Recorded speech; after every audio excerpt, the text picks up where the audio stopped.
Let's start by pledging the flag. Tom, would you lead us, please? Pledge allegiance to the flag of the United States of America and to the republic for which it stands, one nation, under God, indivisible, with liberty and justice for all. I don't want to guess why everybody's here, but I could try.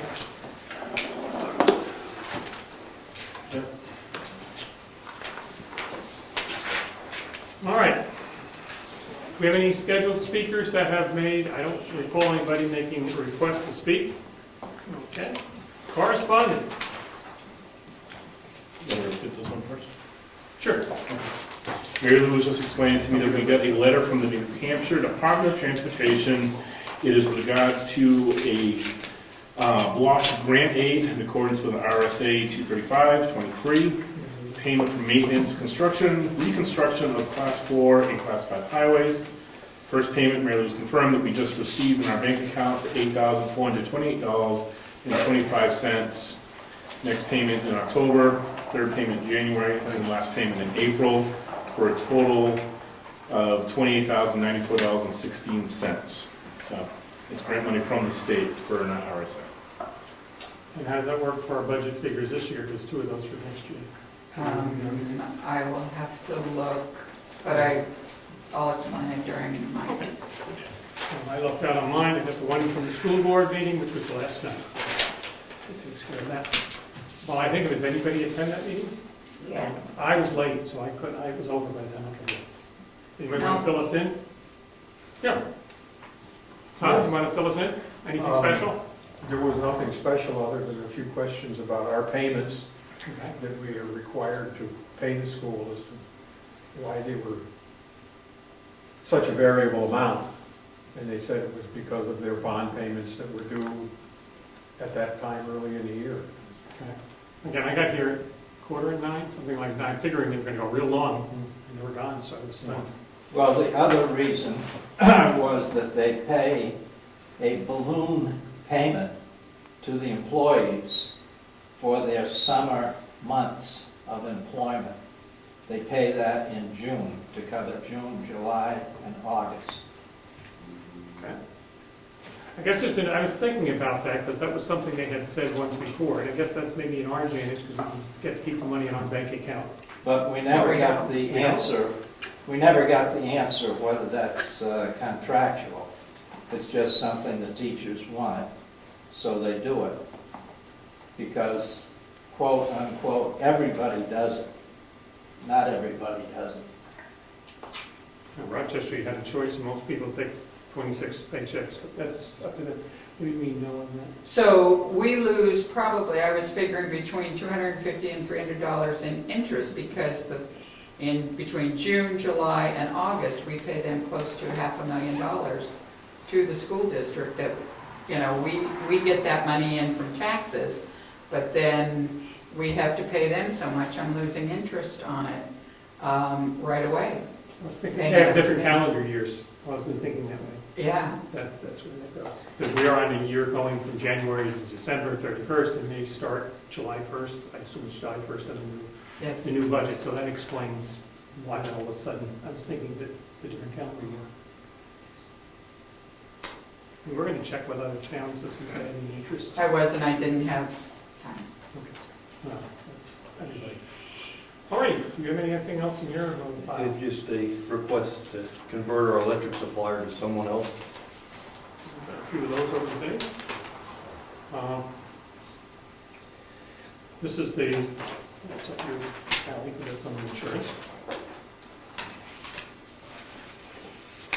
Just a letter from Flynn, Rydell and Young, who the insurance adjusters that adjusted the claim and the Townhouse, just confirming their previous correspondence, and that we would execute the proof of loss and subrogation agreement, which we did, right? We did.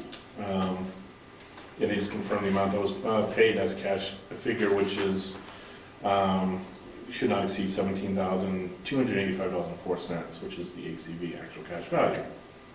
And it's just a confirmatory letter, just more or less closing out a claim, confirming as we But that wasn't the amount of the check. No, it was 18,000 something. It was 18. Here, I can read it exactly so we understand what this is. Again, if you should locate any additional damages which are not addressed in my repair estimate, please contact me so I may follow up for another appointment. If you do not locate any additional repairs and complete the repairs as outlined in my correspondence, please forward your receipts to us if your expenses should exceed $17,285.04. Again, if they do not exceed this amount, no need to forward anything additional. And what was the amount of the check? It was 18,000? 18,000 something. That the 17,285 is the ACV, the repair amount, doesn't include the restoration or any remediation cost, which will probably include in that 18,000. Included in like a $22,000 number because we took that Right. at the top. So when he's saying that, that is the actual cash value of the damage, not the actual drying it out and that kind of stuff.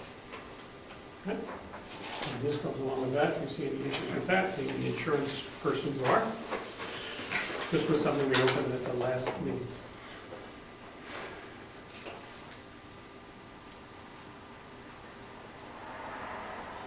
It's just a simple status letter from the insurance company asking if there's anything else they need to do. Is a 30-day status letter, and if we wanted to sign it, we do not require any further 30-day status letters. We can sign this and return it.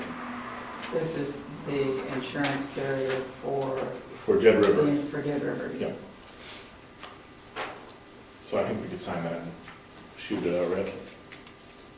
Do something that doesn't contradict anything. No, it's The just- amounts. It's just status letters and stuff, so. Okay. Okay.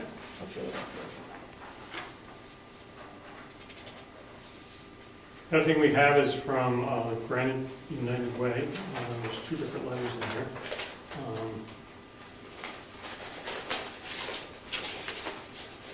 We're dealing with energy efficiency.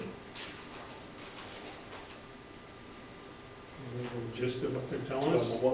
Let's read it offline because there's quite an audit back here. Maybe we can report next time if there's anything important in it. It's about 4 pages. Okay, let's proceed next to approval of minutes.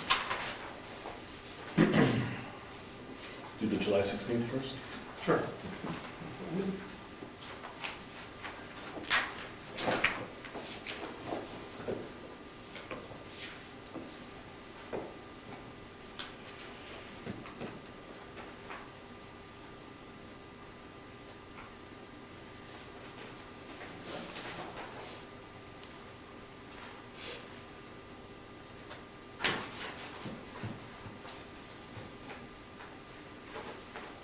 I'll make a motion that we accept the minutes from July 16th as presented.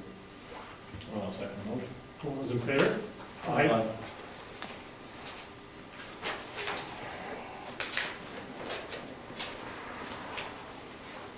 July 22nd's meeting has to do with the Scott meeting next door and the, what the planning board and ZBA in regards to the building.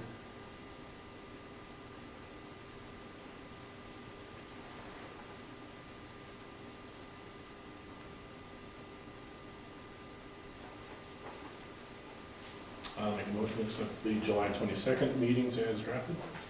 Second it? All those in favor? Aye. Aye. Next one is July 23rd. Regular meeting.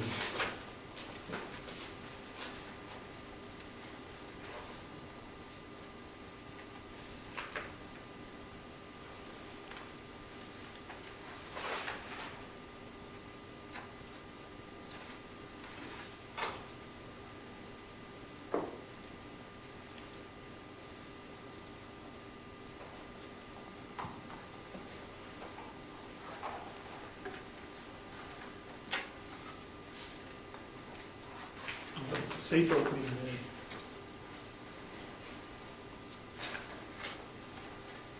I'll make a motion to accept the July 23rd minutes as drafted. And I'll second it. All those in favor? Aye. Aye. All right. Last one. Whoop. That's it. This is another joint one with the planning board and the Heritage Commission.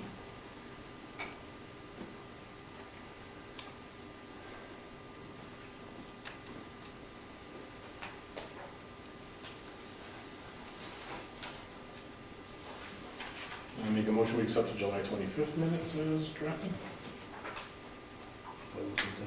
Okay, I second that. All those in favor? Aye. Aye. Okay. Public comments.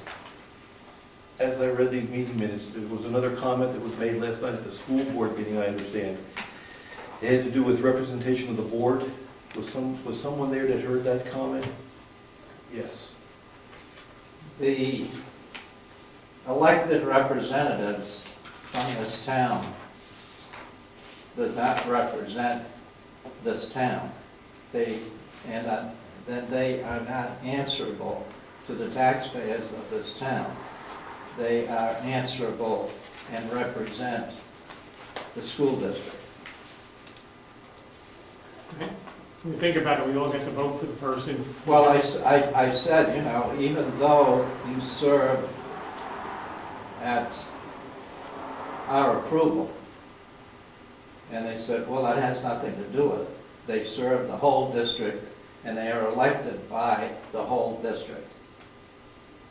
And therefore, they do not have to come and give a report to the taxpayers of this town or the Board of Selectmen. Are they called at-large members? No, we have two at-large members and a representative from each member town in the district. But they are responsible to the town which elected them. So much for the system. Well, they say if you want to know anything about the school district, you should come to the board meetings, period. I'll reserve comment. Anyone else want to comment? We do know, when we think about it, we do vote for everybody, even though we might know, which seems silly in one way, we vote for the person in Tuftonboro, even though we don't know it. It does seem like a, for the system is, so it is. The survey. Let's proceed with opening this. Any other comments on the school board situation? Okay, and I thank you for bringing it up and for you for reminding us of that. Because I subconsciously always think Ernie's our person. In reality, we can call him one of the school board members. But myself would always think, I'll call Ernie first. Well, it's a big independent corporation over which we have absolutely no control, period. We just pay. We contract and we pay, period. I would agree. We don't have a list of who we wrote it to? No, I have the limit. Is it located to the one? Is that what you got, or are you opening? Well, I just wanted to keep track of who we had, just out of curiosity, but that's all right. We can do They it. could be marked later. Yeah.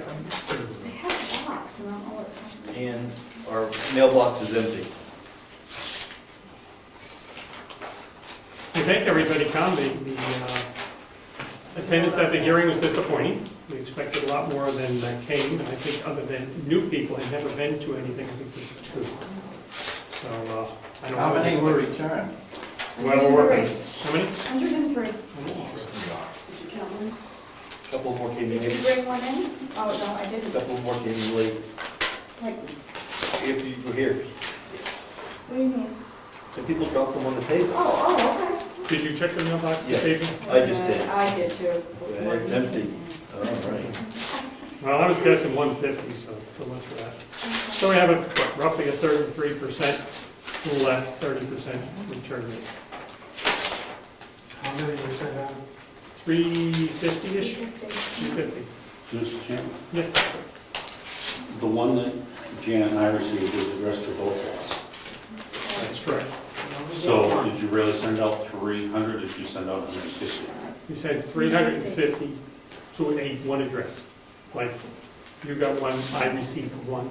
It wasn't per voter. It was per home. Per voter. And there were a few households where there was division. Yes. Yes, that's true. We've heard that one, didn't we? Yeah, we sent in the second ballot anyway, because we didn't agree, so we just photocopied and sent another. Well, we'll flag that. Well, I would think wherever there's a division, you should not reply, because that would be a wash anyway. That's a good put. That's right. Probably find one spot down the middle, his and hers. No, this wasn't a vote as such, it was obtaining information from it. I'm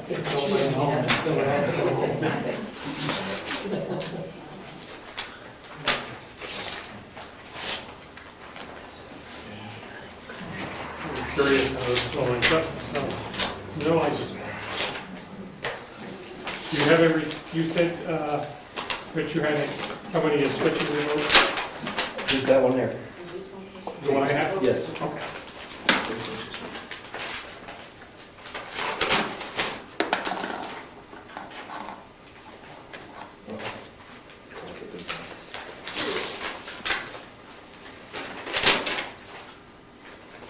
Tried to pull the envelope for the person and so bring it back to change the vote, but unfortunately, there was no return address on 90% of these, so. we'll do that. That's quite a large pile we're developing there.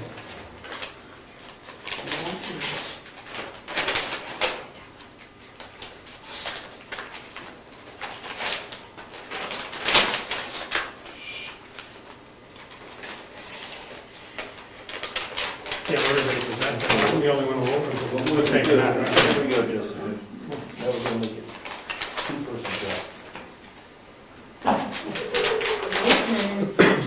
This is, I know. oh. You were watching.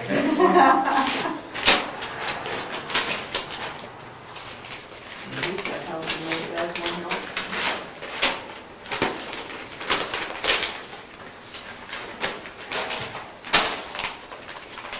Mr. King, come up and help us get these out. Thank you. We're going to put you to work tonight.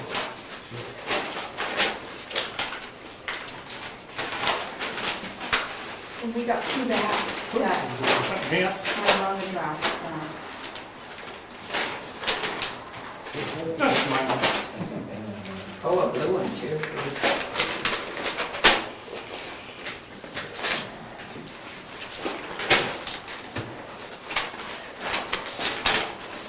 We're hoping on this that we'll get a very clear sense of what people want. I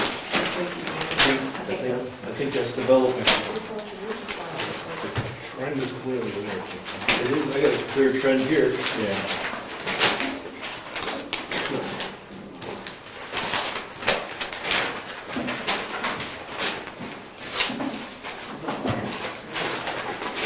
Here's go down there. Ah.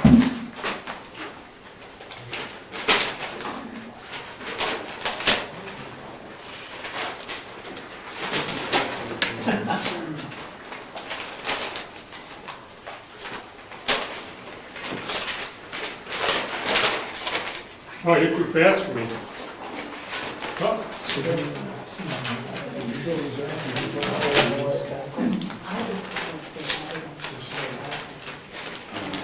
Even on 3 and 4. Roll away. I'm like, wait a minute. Somebody did tell me they were going to send her one. Which allowed in the Person in this room? cited in. She's still working. No.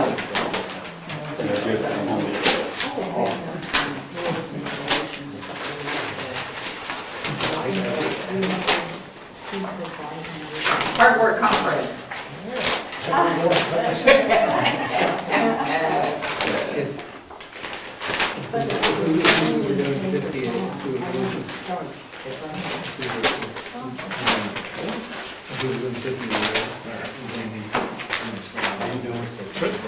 We're going to trim. Yeah.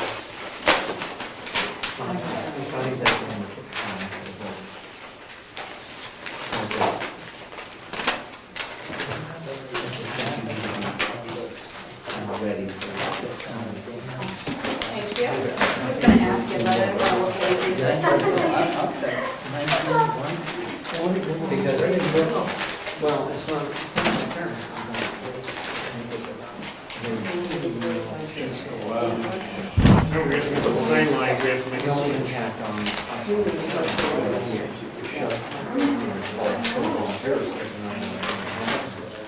There's no physical, it didn't cost us. These are, For the internal.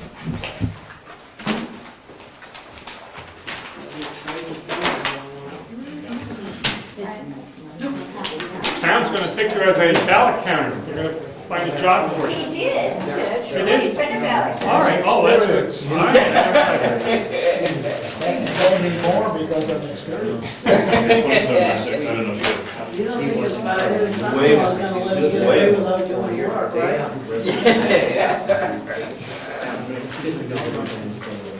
It's like being very non-committed. Well, the school's going on here. That's what was going on here historically. It was during the century when they dug people up and, so, yeah. I couldn't remember all the things that Well, no, I just want to. So everything- I think we're going to throw these away. I don't know what's We're done. I mean, that's the problem. I sent them to my two daughters because they don't know the antiques from high school. It's not, it's mine, Hilarious. Okay, I think we have a clear indication of where we're going. People that want to redo the town hall and have it refurbished, those who say no. So without count, it's probably 100 to 30, roughly. Oh, it's many, many, many more. Thank you. Okay, so we have a clear direction. We're going to we're working towards refurbishing the townhouse. Any questions? Schoolhouse, I'm sorry. Can you repeat the amounts again, please? Okay.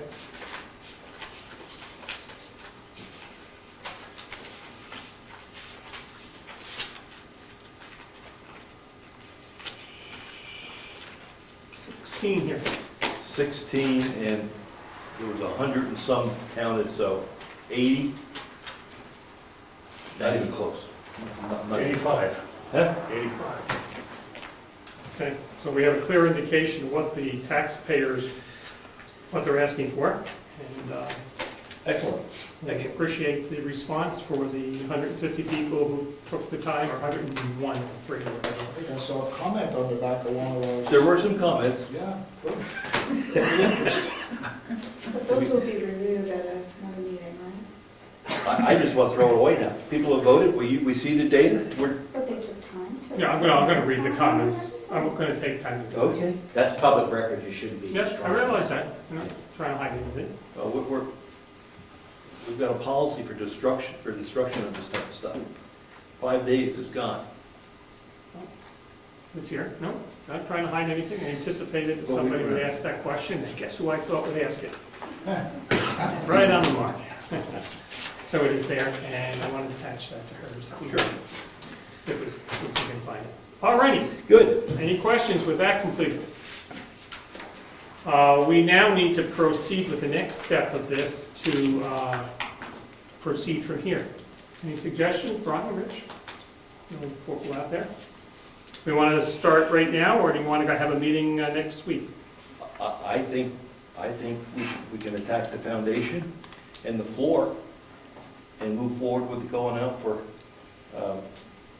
I guess the first step would be get some specifications of what type of work we want to get done, and who's going to put the specifications together, and then maybe we can go out for bids. That's an interesting question. And I guess I don't know the answer. At what level of expenditure do we have to go out for bids? I don't know the answer, and I guess we'll have to check. Because as we go along with this project, we're going to do in various phases, some of which could be $2,000 or $3,000. Does that require a bid? I don't know. I do not think there, I want to say 5,000 off the top of my head. And I don't know. Something So about the check. we'll get that resolved, but I think we should try to figure out who's going to put the specs together for the first two things, the foundation and the floor. Yeah, those are the first two items I think we should attack. How can you basically bid the foundation floor if we need to bid? And that would be the first step, and then we as a group discuss what we're gonna wanna do with the heat, and I think that's the very next action item. Yep, but we can get some specs going, I think. If we want to sequence this, obviously, should we start working on the floor or the ceiling joists, and we run into the unexpected, carpentry ants living in the whole place or anything, of course, then we would halt and have to regroup as to what we're doing. It's silly for us to start forward, spending money on all fronts, and only find out we have an unexpected problem, which could either delay or cancel the proposed project. So by doing it sequentially, we'll know what we're running into problems. And I think Gary has given us a pretty indications he does not foresee any, but we know in working with an old building, you never know what you're going to come across. Gary, any thoughts on specking? Oh, yeah, it's a pretty simple process, and I said I would do that. Okay. And I'm not going to charge to do the specifications, because it needs to be done in order to get appropriate bids for the work. Without that, you really have no controls. And when do you think you have the spec done?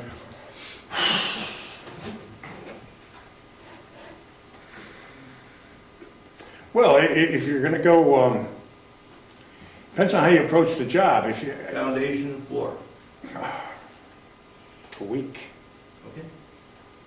or less, just to do those aspects. Although I would actually couple them with the roof trusses. Those are the three structural items. The rest of it's not, you know, the specs. I mean, it requires a little bit of drawing, but not too much. Could you do those three for us, and maybe we say we'll have another meeting in 2 weeks? Would that give you enough time to do those three items? Yes, it would. And at that point, we can then get the specs and then make a decision on how we want to proceed from there. Yeah, the specs are just a matter of, if you're going out to bid, everybody has to know exactly what you want done. And that's really, and actually, you can't do some of the work without some sort of specification, because the trusses, for instance, have to be kosher. It's a good word for it. And if you don't tell somebody what you're looking for, they sure have no way to price the work, so. We're going to ask a devil's advocate question. Are you listening, Ed? Yes. Ed? Eddie? We've had in the past different opinions of the type of floor trusses to use in different design patterns. And I know some people have disagreed with Gary about that, but I'm forced to ask this question. Do you see any issues with the design that he has, or that there are other options? I haven't seen the design. Could you tell him roughly what it is? Yeah, basically what it involves is, this is what Salmon Falls proposed, an expensive set of LVLs, so that they would be able to use a 2x8 as a floor joist. The spans are 9 feet and 13 feet. 2x8s are inadequate for that span at the floor loading required for a Poet the building. Consequently, the two LVLs would be in the middle of the 9-foot and 13-foot span. And they're using, I can't give you the number of the Simpson hangers that they're using to attach it with. However, instead of that, a 2x12 could very easily be used, and I do have the numbers for the hangers for that, and they're stirrup hangers that attach to the top of the beams, which are a better, stronger, more acceptable load-bearing item than the nail-ons. And also, it relieves the necessity for the two LVLs, which are a couple of $1,000, and the cement piers. You're looking $2,000 or $3,000 just to put those LVLs in by the time you get done. This absolutely removes that requirement, and there's plenty of room to get that in under there in terms of the strap hangers on top of the beams, because I've crawled all through there. And if you look, everything is, the floor is loose. They can easily be placed and set. They can't be top nailed, not necessary. They could be face nailed. The top bearing would still work with the stirrup flange. And I talked to Stimson, and they said that's perfectly acceptable, because bearing is still be exactly the same, and the weight load would not change. So That's the kind of thing that needs to be spec'd out, how that's gonna be installed, et cetera. And the excavation has to go underneath there to a point. I mean, you have to get some of the dirt out of there because there's just not enough room to do any work. You're not even gonna get in there and put a LVL in up toward the heating, the end of the building where the heat is located. There's just not enough room to work. Much less dig a footing and put LVLs in and concrete piers. So that's pretty much, and the 2x12s are only on the 13-foot side, that span. 2x10s are adequate on the 9-foot side, and that'll give you probably 100 pound per square foot floor loading, which is in excess of a public access building with 15 square feet per person, so that size. So. Ed, according off the top of your head, does that seem reasonable what he's talking about? I mean, yeah, I'd say if in fact that's what it calculates out to, but that, if he specs that, that's easy enough to just, before it goes out to bid, to double check everything. Okay, so if you would like to double check. In other states where I've lived, any public building has to have the work certified by a professional engineer to make sure it meets all the specs. So we can investigate what's required in this state, but if we come up with some specs, it'd be good to have an engineer certified that it meets the requirements. It's a public building. We're asking for time and money for that one, which we didn't budget. It's just not a legal requirement for repair, but It's not required in the state? not for repair, no. It is a legal requirement for a new building over a certain square footage. I just had a question. The architectural report we got from, that we paid for, and the survey on the building, did it have any engineering suggestions in it, or just to say replace the floor joists? Did it give any engineering specifications? It said no engineering specifications, I can answer that, but it did say use 2x8s because the beam under there, that they consider an adequate center beam down the middle of the building, is a 8-inch true nominal size building component. So their assumption, and this is kind of a matter of opinion, is that it would be easier to put 2x8s up against that versus anything else. A common practice in commercial construction, especially with steel buildings and steel beams, is to have a wood ledger on top of the steel beam if you're hanging wooden floor joists, etc., like TJIs, in those stirrup hangers. And you hang it off the top of the beam, and the beam is often less in stature or thickness than the joist, because it's not required to overbuild the beam. Anyway,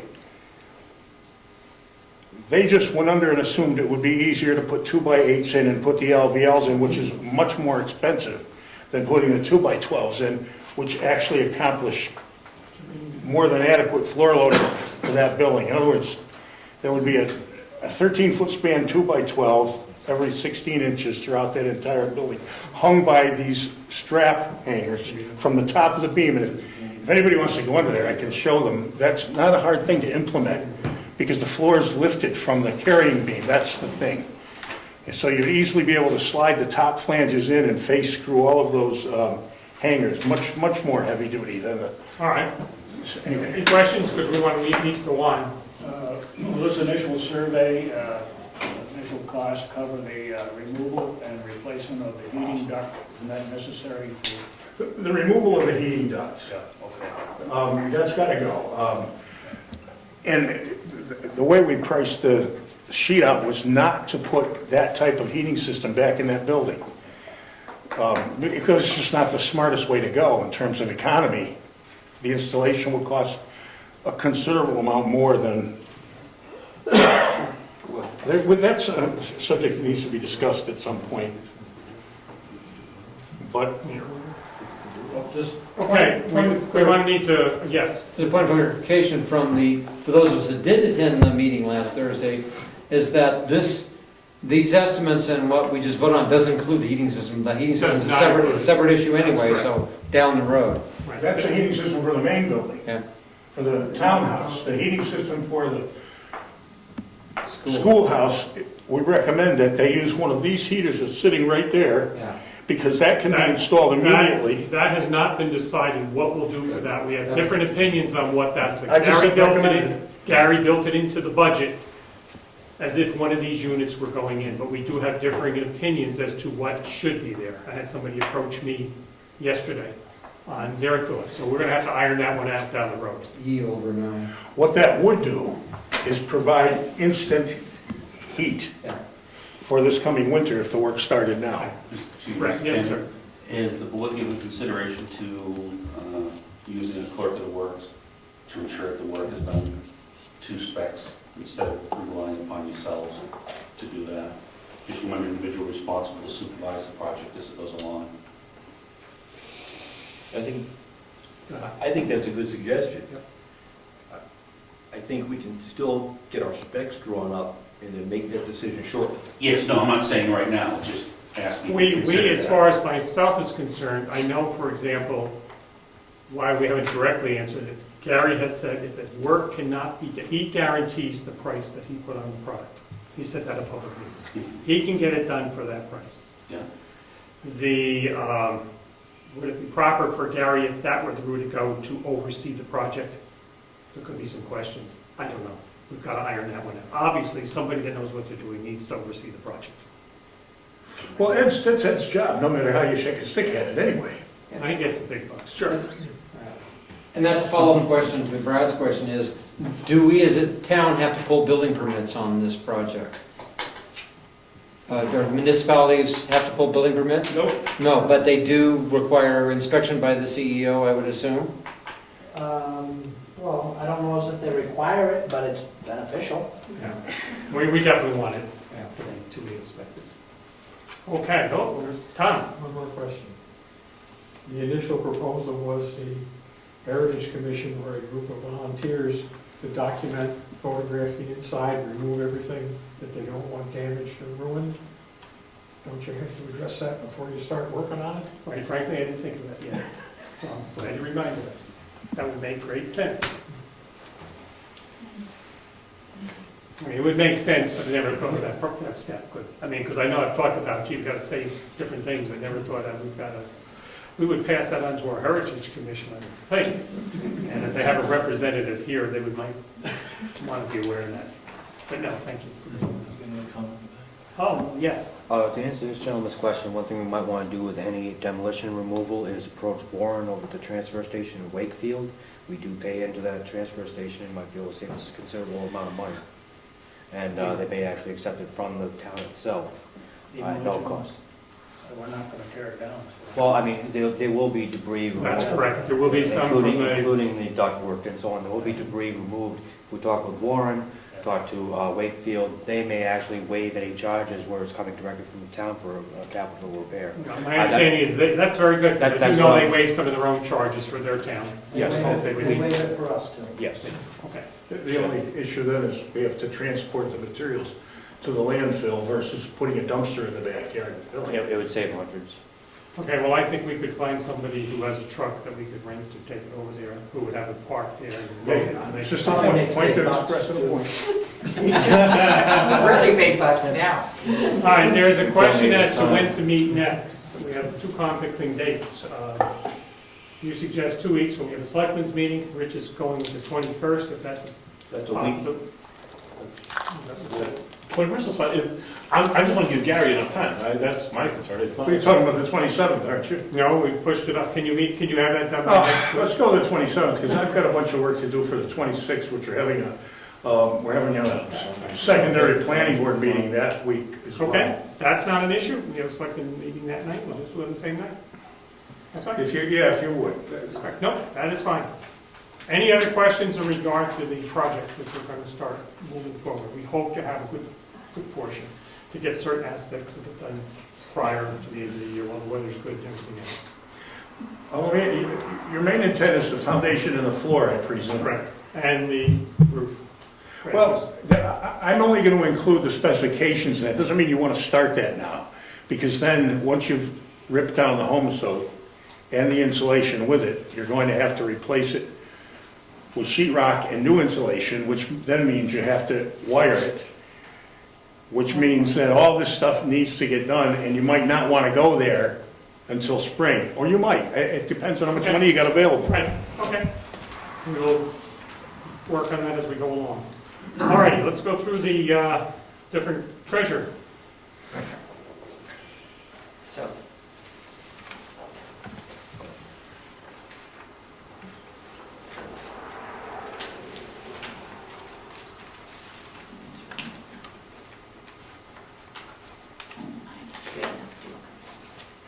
all right, so checks, bank statements.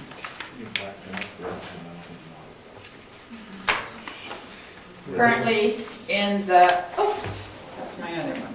Thank you, Fred. Currently in the bank accounts, we have $529,500.37 in the savings account and $50,869.05 for a total of $580,369.42 to spend. And the school board wants lots. So we,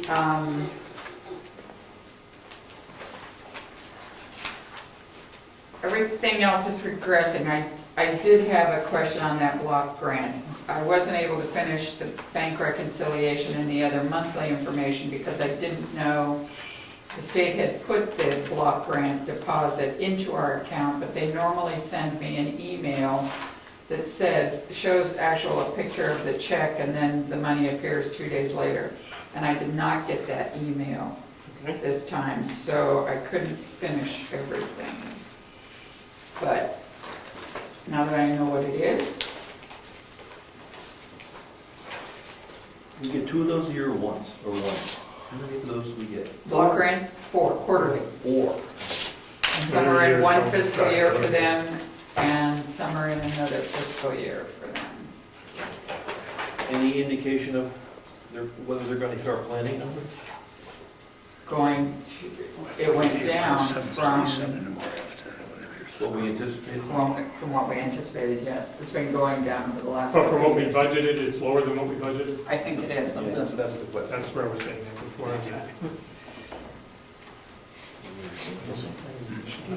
Is the payment Why didn't you show her? So that's the payment there. Yep. Like see. I know. On our state bank statements, we get a copy of the checks itself, in miniature, plus the statements of what's going on. So the new total on that letter, Brian, was what? 17. Although part of it's there, bottom. 94. 20,000, this year we budgeted 22,000, so we'll be okay. Although they are dropping the payment from $8,400 to $5,600, starting in January of 2014. So obviously next year we'll be dropping $8,000. Contact your state legislature. Okay. Sure. They're listening.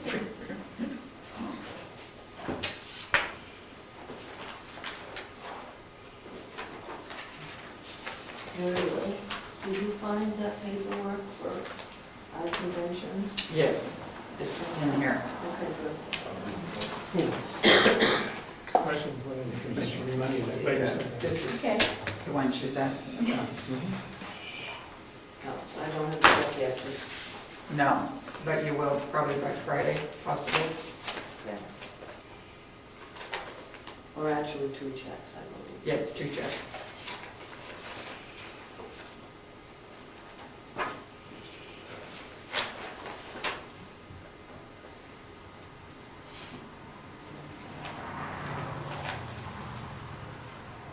Oh, I wrote to Ethan Hippel and asked about, they have not sent us a bill yet for the Parks and Recreation portion that we pay to Wolfeboro each year.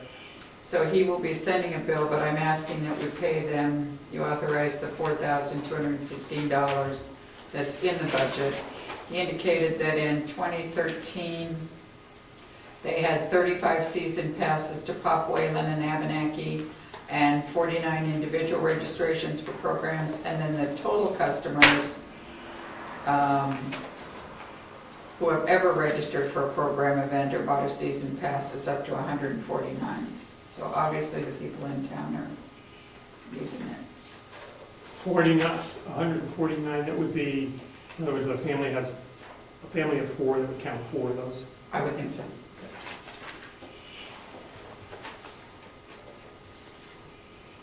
So that's this one. It was in the budget and approved.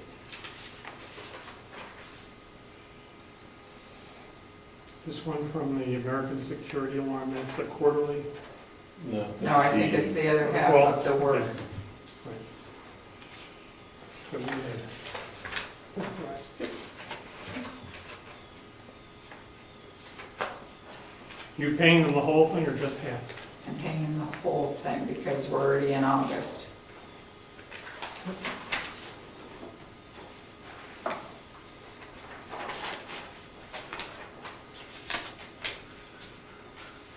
Oh, You got a question? Got a question on the work we had done on the alarm system.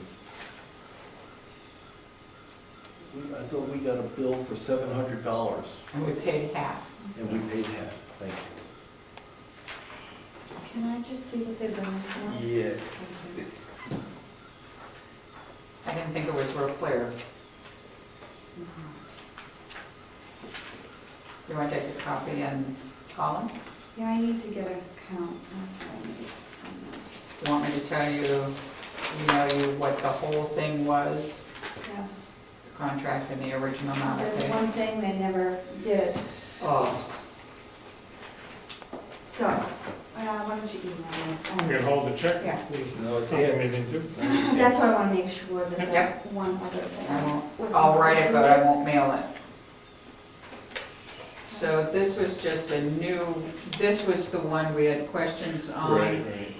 And Jessica got answered, so the new statement is just actually this previous balance plus this, I think. Yeah. That's what it's doing. Jessica, On Avatar. on Avatar, you have 2013 done annually. What in contract for the cyclical? We finished up the, they inspected 140 for the revaluation, and once they finish up, they bill you for that whole thing. All right, so 75% completed is the, Yeah, so they should have billed you for 75%. yep, okay. Okay, and then, yeah. I did get all the rest That's of just them the in my difference. office, so. Excellent. It was on the list. Did they find any discrepancies? I'm They gonna- had- I didn't tell them about it. I understand. I'm still entering them. I have the file on my desk, I just got them back.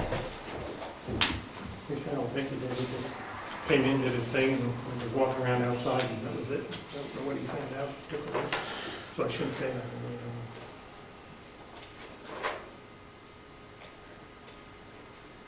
And we have an email that came in about our ongoing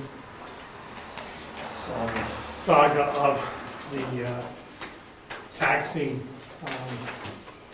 public service or Fairpoint. Fairpoint, for use of the poles and everything else. Operation domain. And, go ahead. And we have to make a decision this year whether we want to rebate their taxes for this year and avoid a 6% penalty if they, 6% interest if they win in court.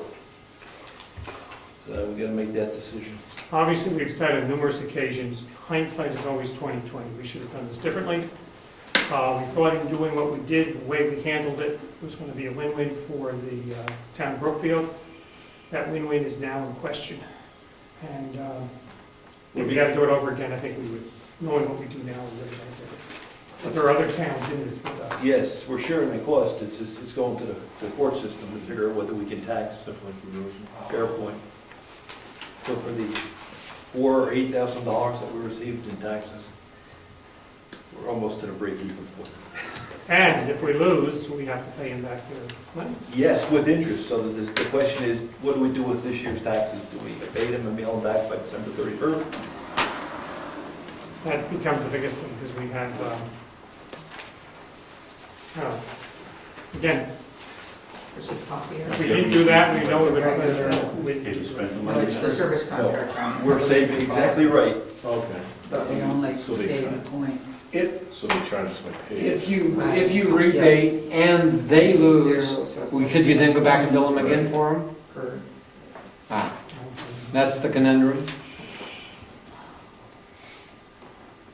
That's what they want to happen, is that they put us in this jam and hopefully we're back down. Did you have legal counsel before? Oh, we're working with it, yeah. Because those bills are adding up, yes, I mean, you had legal counsel on this subject before you Yes. made your decision? yes. Did you get the wrong decision? Oh, no. Did we talk to them before we took the money? Before we? Oh, no, before we could, no, we did not on the taxes itself as far as what we're getting involved with. We did talk to them, felt pretty confident. The tax assessor, in fact, cut in half what we were going to assess them, figuring that would sort of help us out. For the sake of argument, say it was going to be $100,000 value. Originally, that's what the assessor said. Then he came back, again, I'm making the number up, $50,000, the value, and it was assessed at that. So we thought with that we were going to be okay, but obviously we're not. You want to ask something? No. So, yes. Quick question, just to clarify, the 6,000 mentioned for tax revenue, is that on an annual basis? And 6,000 of expenditure is at one time? It's accumulating on Accumulating this project. as we progress? As we progress. Naturally. Again, we're splitting that with about 35 other towns. The long-term benefits may be the way to tip the balance on that. Right. So obviously it's, they're hoping we back out, and they, of course, they have all these long legal things that they want, all these papers and everything else. It's going to cost a fortune for everybody to start digging through this information. So, it's a mess. Maybe we need something to legislatively to help us on this. Maybe. That would help. We need maybe an attorney to give us some ideas.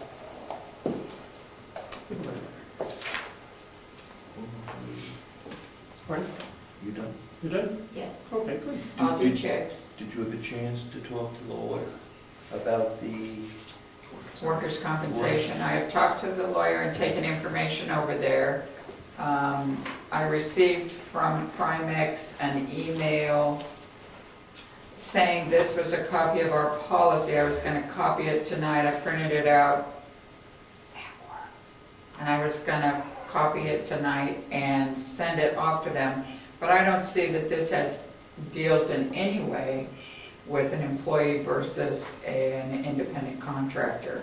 So I may be going back, I'll probably copy it, send it to the attorney, and then going back to Primex and saying, "Help me out here. This doesn't tell me anything." And I do believe our contract, we are obliged to stay with them through 2014. Question is on our, what is the workers' compensation part of our insurance. They are requiring that we cover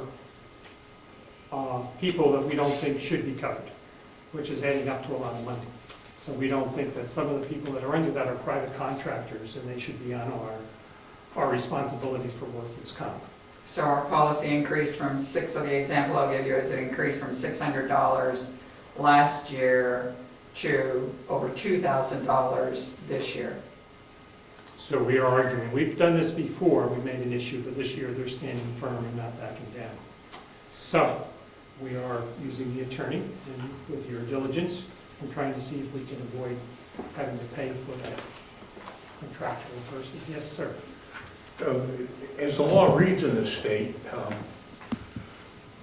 you need certificates of insurance from any outside contractor that works here that's not on the city payroll. And if they have any employees with them, you need certificates of insurance for those employees if they don't carry workman's compensation. We're aware of that, and the town obtained certificates of insurance on... Pardon me? We're aware of that, and the town obtains certificates of insurance on anyone who comes in and does work for the town. But if they have an employee in tow, and that employee, if they have a certificate that doesn't have workman's comp as a component, They aren't required to as a, you know this already. Yes. Then I'll shut up. Okay. Thank you. Tax collector?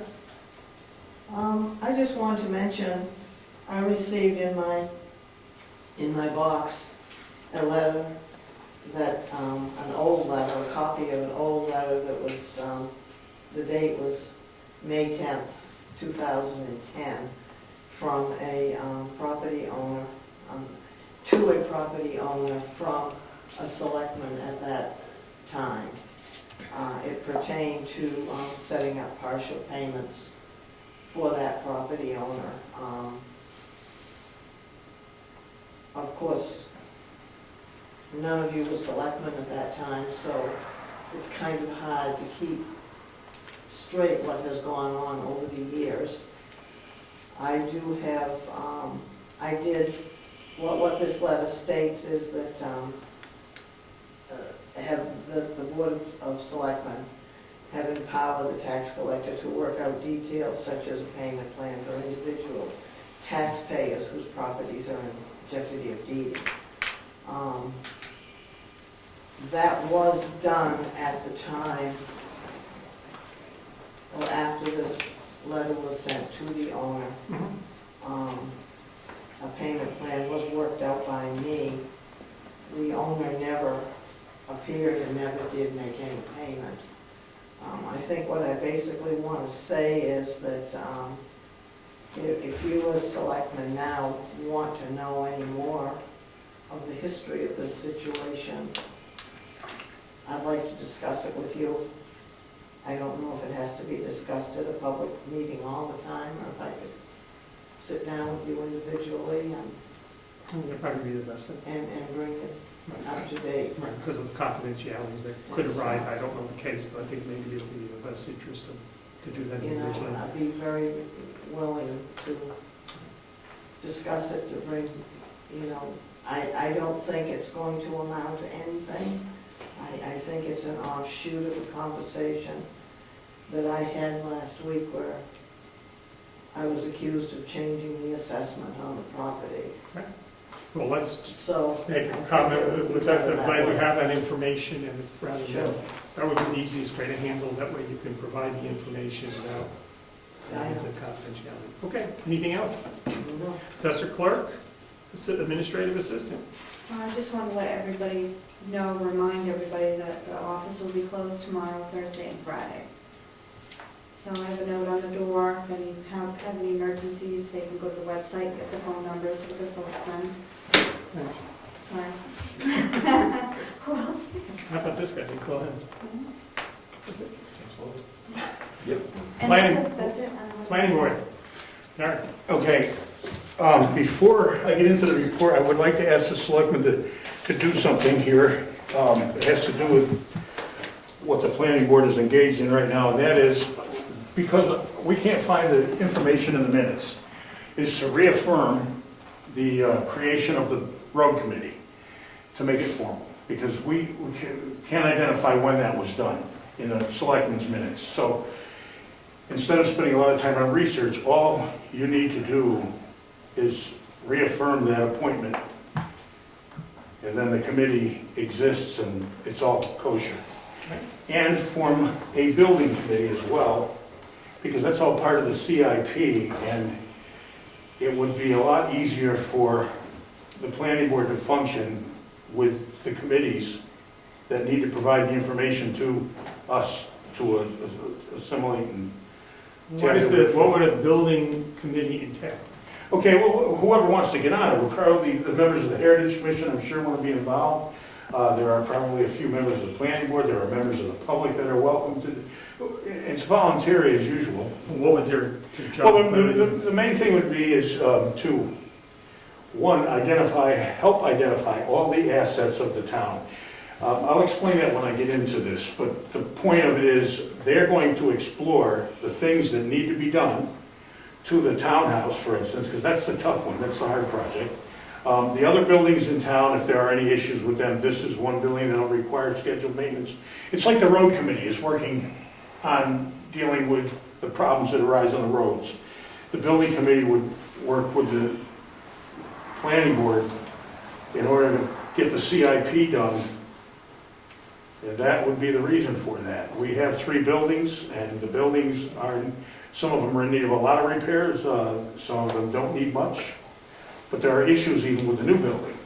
I thought we were going to spin off that structure as a separate item. Well, it is a separate item. It doesn't mean that we're going to approach that right now, but the building committee would be in place for when they go at that building to do whatever is necessary. I thought we said we were going to spin it off and not make that part of the building committee's responsibility. We've got a heritage committee to work on that. Well, no, the heritage committee would work on it, but... I'm just saying what I heard last night. Well, that's the problem with that room over there. The acoustics are so bad, we all had to say it 3 times to get it to each other. I wouldn't say that we should catalog it that way. A building committee is a building committee. We have buildings in town. Nobody has any authority as a committee anyway. All they do is explore, assemble data, present it to either the planning board or the selectmen. And all the buildings would be in the purview of the building committee.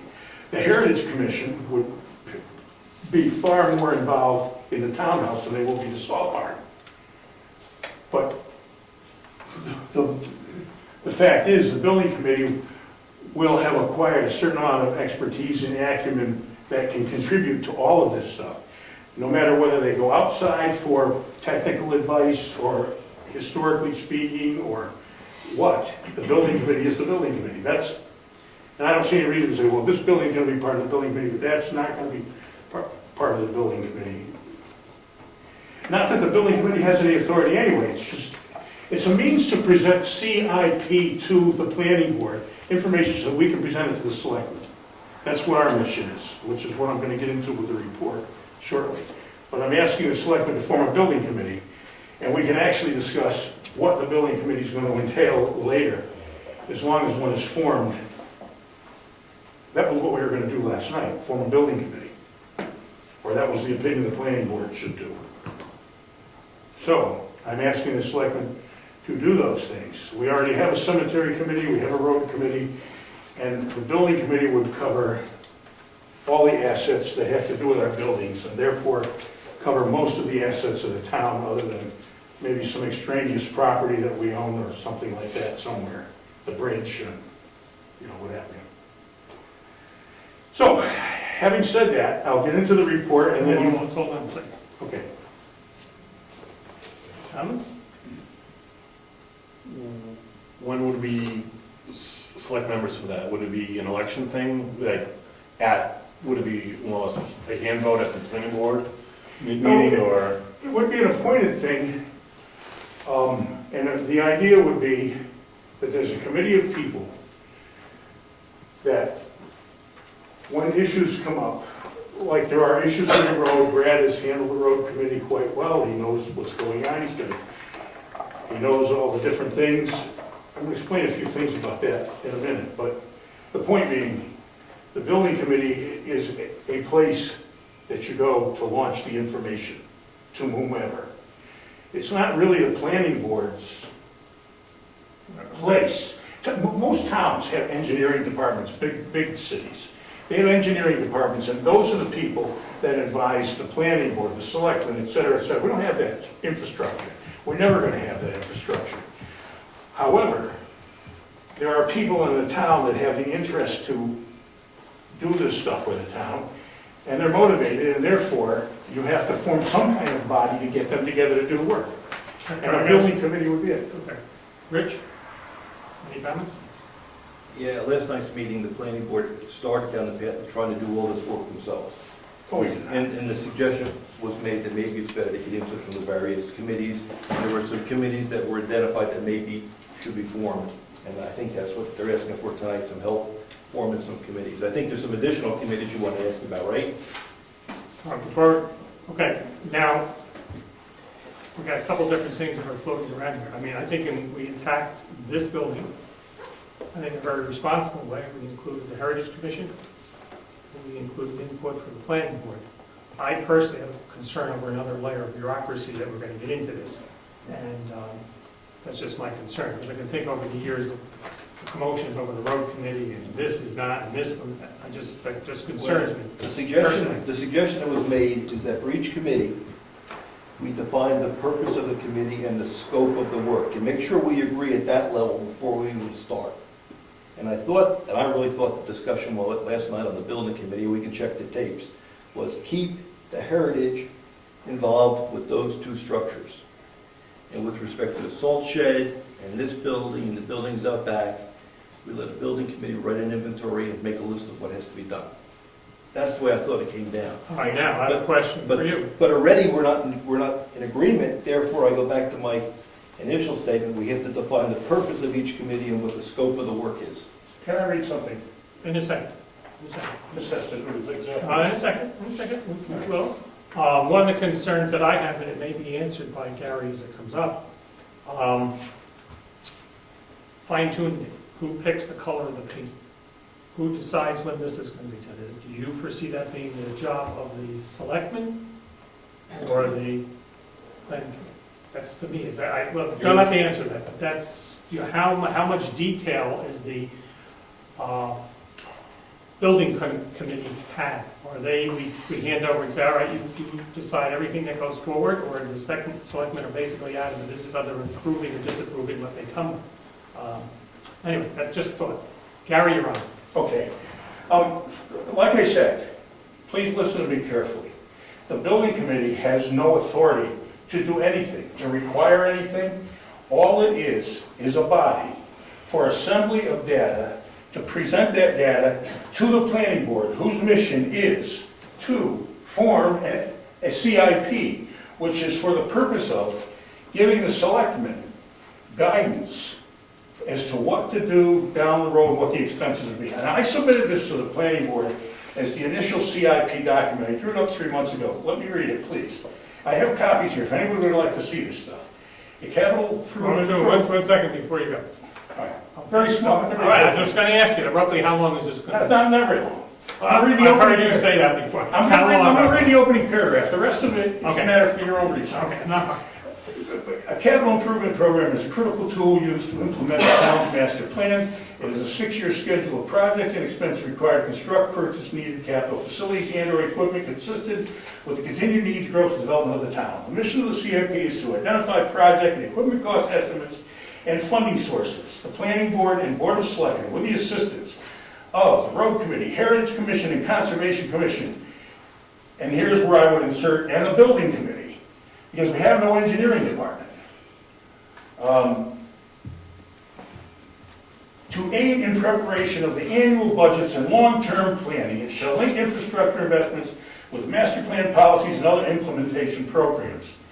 Now, somewhere this information has to come from.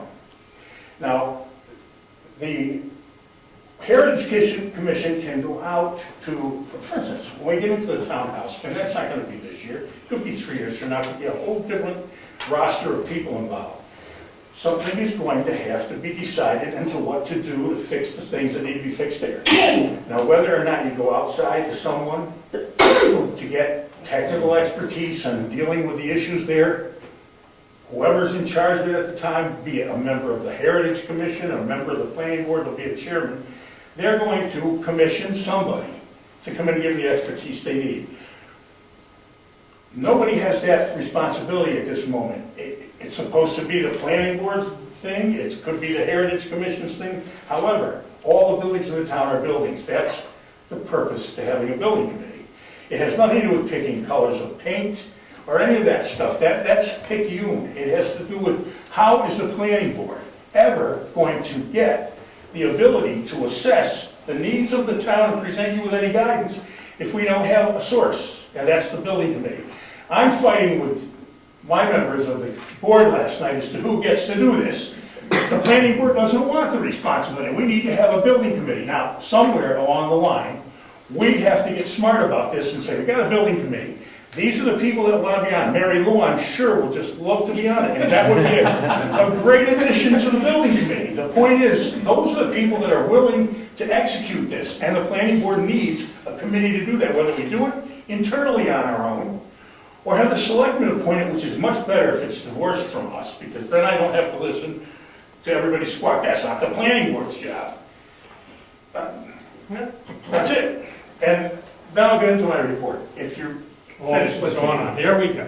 the report. Well, that's what I'm supposed to tell you what we're doing. Okay, all right, let's These finish are the this things one. we've done. This is the thing, if Hold on a anybody would like second. to read this, I'd be more than happy to hand this capital improvement program to anyone. It is our working document. You can read it, but you leave it with us because it's what we're using as board members. Okay, so we called you up a second. We're not to take any action this evening on either one of those. I'm not asking you to. What I'd like to suggest is that I go offline and write up a list of committees that we can talk to and what the scope and purpose of each committee is. I bring that back in 2 weeks and we talk about it. Good. Report. This is the first item we've done. This is a road book. Brad and I were having a conversation the other night. We're trying to remember back as to what was done on this road or that road, and neither one of us could remember exactly, and the information is really pretty well lost for some of it anyway. Point being, the road book here has a list of all roads.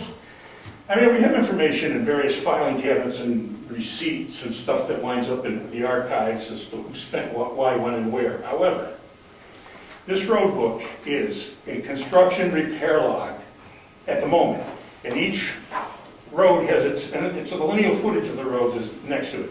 Each one of the roads has its own separate divider, and information goes into this as to what's done and when in a road, so that's, you guys can look at that, or whoever's the you guys at the time, and say, okay, the last time we were on Burwell Road was X, we did this, and it was in year 2000 and something.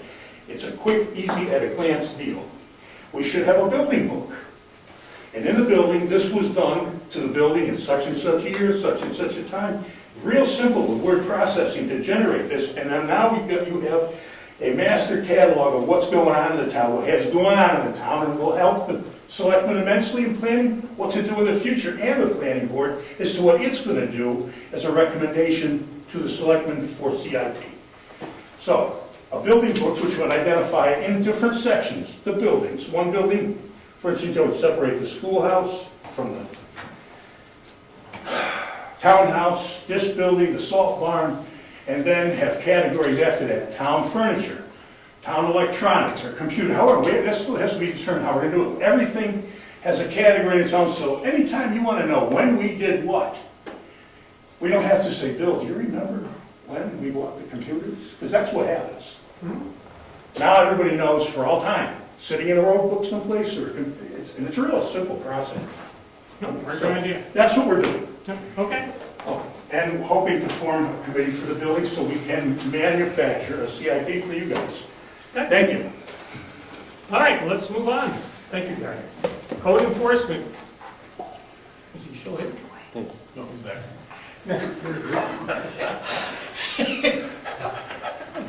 I don't have much to say. It's a lot, code enforcement wise, Did I get it out? more activity, more inquiry about projects, people want to do projects in the town, but nothing exciting. Okay. As far as the road agent? I would like to, I don't know about that. I'd like you three, it would be nice if all three of your selectmen would sign the contract for the paving, that you agreed to do that particular company. So Moose Mountain and Bryce. Yep. Okay. We're still on code enforcement. At the last particular meeting. Oh, you said road agent. No, backing up for a second. The Oh, code okay. enforcement portion of it, we had last week, somebody said that they were going to build, there was going to be a thing going to the planning board in regards to the farm of the road. Did that transpire, Gary? Did you get a thing on there putting a building up the road, and you had mentioned it was going to go to the planning board? Nobody's come to the PB yet. Okay. Whatever they do, I'm sure that we'll let the town know if something happens formally. Nothing has formally been applied for, so. And you see a need for that, especially if they do, It considering all your history? depends. I don't know what goes on. I mean, I can't say I see a need for anything. It depends on what somebody intends to do, whether site plan review, for instance, is needed. And that we would only determine after consulting the town attorney. Okay, no, I just want to make sure we're on the same page. Go ahead, I'm sorry. We're back to the road agent. Back to, okay. There's a contract from R&D paving, and we agreed to have them do it at their price, and, You have an idea when they would do it? yeah, at this point, it's gonna be in the first part of October, because everybody's rushing to get stuff done, and, you know, I told them I can't do it any sooner, because we're waiting for the surveying to be done. Okay, Gary? All right, this is part of CIP, because I've included it. Uh-oh, started them up. Yep. Okay, here it is. Where is it? Right over here. Inherent in this document here is a formula. And because we have no town engineering department, where is the watchdog for all work done on municipal assets, who says, yes, it's worth what we're paying. You guys are stuck with the problem, not the planning board, you guys. And I have given you a formula here, and it's infallible. And the formula will give you, and any citizen who can do simple arithmetic, the ability to assess a road cost and its value with no mistakes. There are variables in all things, such as how deep you're going to dig a hole and how much fill you're going to need, but that's estimable. And the variables aren't that extreme where that can't be included. This formula, you should employ every single time you sign a contract with anybody for paving anything or fixing any road, not necessarily the road agent. He can't be in charge of this because he has a fiduciary interest, and that's the law. You guys are in charge of it, and the formula is here. It's part of our working document. I Did you submitted to share you. that with the planning, with the road committee? Yes. You have, so you have a copy of that? This should be reviewed by the three gentlemen that the town has elected to make sure that everything is kosher, and that's the way it should be. Fine, It's thank right you. here. All right. All right, finish that one. Conservation Commission. Thank you, Gary. You're welcome. Emergency Management. Yes, sir. Good evening. The hazard mitigation plan continues to be in process. I'm done. I was conversing with the contractor doing the project in the last 2 weeks. We are getting closer to 3 plans to be completed in 4 hours. So I would expect that somewhere around the first of the year. Okay. And that'll take care of that for me. Nothing else to report. And your room is painted, so. Excellent. I'll work on a couple. Okay. Forest Fire Warden. You're not leaving us, Gary. Oh, no, good. Forest Fire Warden. Yes, sir. Good evening. It's been some ways a wonderful summer, other ways it's been a very boring summer. It's great that nothing's happened, but unfortunately when nothing's happened, it's bad. Okay, well, that's good. What's that? Yes, sir. Heritage Commission.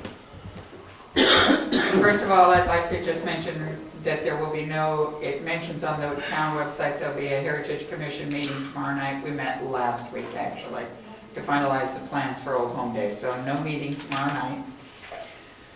Old Home Day was good. I thought it was great. We had 6 people that hiked up Couple Crown Mountain, and we had a few visitors during the day that came back to town and had a real interest in the schoolhouse and what was happening. The dinner was a huge success. We sold 97 tickets, and that's 6 more than last year, and we served 111 dinners. So we were running all night. I'd like to just thank the people that helped us. Rick Surratt, of course, who does the barbecue for us. We couldn't do it without him. And then John and Lynn Schaefer. John is the kitchen guru for us, and Lynn is always a good waitress. The Heritage Commission members. And then this year we added younger people, because last year we discovered we're all getting older. So we added Gina and Kristen and Pat Fox. And Ron Pryor came back to help us, a former member of the Heritage Commission. We'd like to thank Eddie for the cabbage and Craig for donating the corn and helping. And I'd like to really thank Brian as a new selectman for really staying to the bitter end. And he was a tremendous help, not only brought food, but was there to the bitter end. And that was really a nice thing. Okay, Jessica helped with the food too. And just to report that with the raffle, we raised $110 for TRAC, and so that money will be going over to WEDCO for them. So I thought it was a great day. It's always a great event, and I think it's nice that the town recognizes Old Home Day. Thank you. Good, thank you very much. The cemetery trustees, I did speak to them in regards to they were going to make a presentation. They're not ready to do it at this time. But we did, as a result of the Heritage Commission over there, we had somebody come in and ask about the cemetery, the Wiggins Cemetery. And I've been in correspondence with Jim Wiggins, and it ends up that his great-granddad, in 1975, he died, and the title is in his name. And what I need to find out is maybe between you folks going to workshops and everything, what happens then? It's in somebody who's dead's name, the property. Dead people have been receiving the tax bill and all that good stuff. So it does complicate the situation. And I said, well, we're not legally going to check into it, but I said I would ask, when you go to a workshop, for both our sakes, what happens in a case if it was never, whatever you do to a Probate. Well, it should be through probate. Probate. Exactly. So what do we do as far as our responsibilities? When do we force it into probate? I mean, what do we have as a I responsibility? think it's their responsibility to get the estate through probate. And that would have been 75, right? Right, so we've got, all these years have gone by. Yeah, I believe that Maybe they have some. they just thought that it was all taken care of. And then they became aware of the fact that it was not. And they wanted it all straightened out from, I wasn't talking to them, I'm very glad they came, they're a nice couple. Yes. I think that they want it all straightened out before they pass it on to their son. So I think it's probably in their ballpark to get up to the registry of Sure. probate and find out what they have to do. I think I did talk to him about that. He did go up there once to see them. If they were busy or something, I was going to try to go back again to find out what their point of view. I was just concerned if they don't, from our perspective then, what happens? If we have a piece of property, are we okay? Well, I don't. Or are you here to serve a traffic ticket to Mr. Nason? No, he's okay. I'm just observing. Thanks. Wonderful, thank you for coming. Sure you don't want to take them with you? I always notice that everybody's willing to volunteer somebody else to go.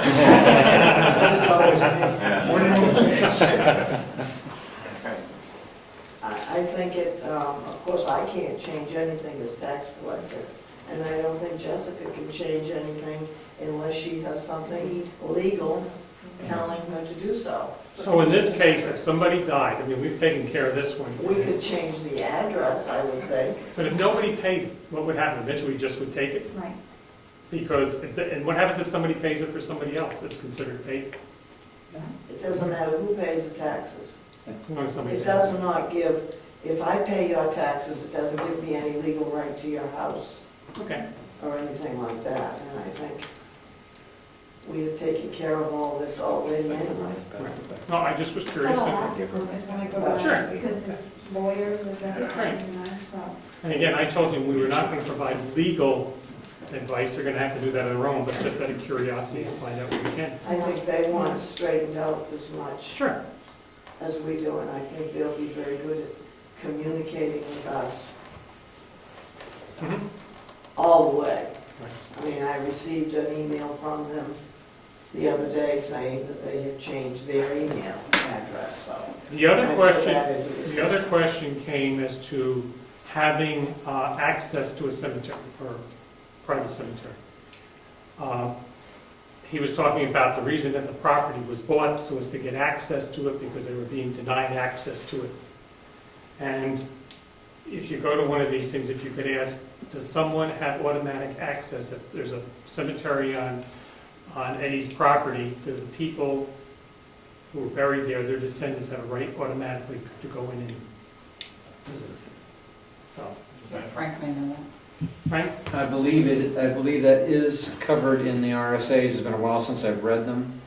But if you're a descendant of the cemetery, I think it's worded something like you have to give reasonable notice and you have to ask the landowner, but you do have access to it. I can't remember the RSA. That has come up, that came up in town once before with the cemetery, and it got a little messy, and finally the property changed hands and it became a non-issue. But Right, that was my recollection Yeah. from going back, but I just said, well, we'll see what we can find out. There's got to be a way that the person would have access to family or something.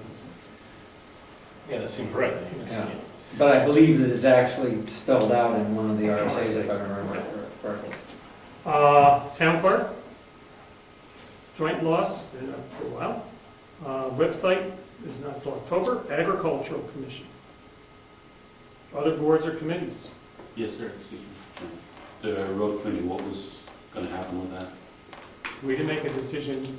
I'm assuming it's still there as far as I'm concerned. We have a road committee still, but we'll reappoint everybody if they need to be next meeting. Okay. It's already, as far as I'm concerned, it's on Okay. the books. And what we said last night, same as that, but Brad was gonna come up with a list of new candidates. That's fine.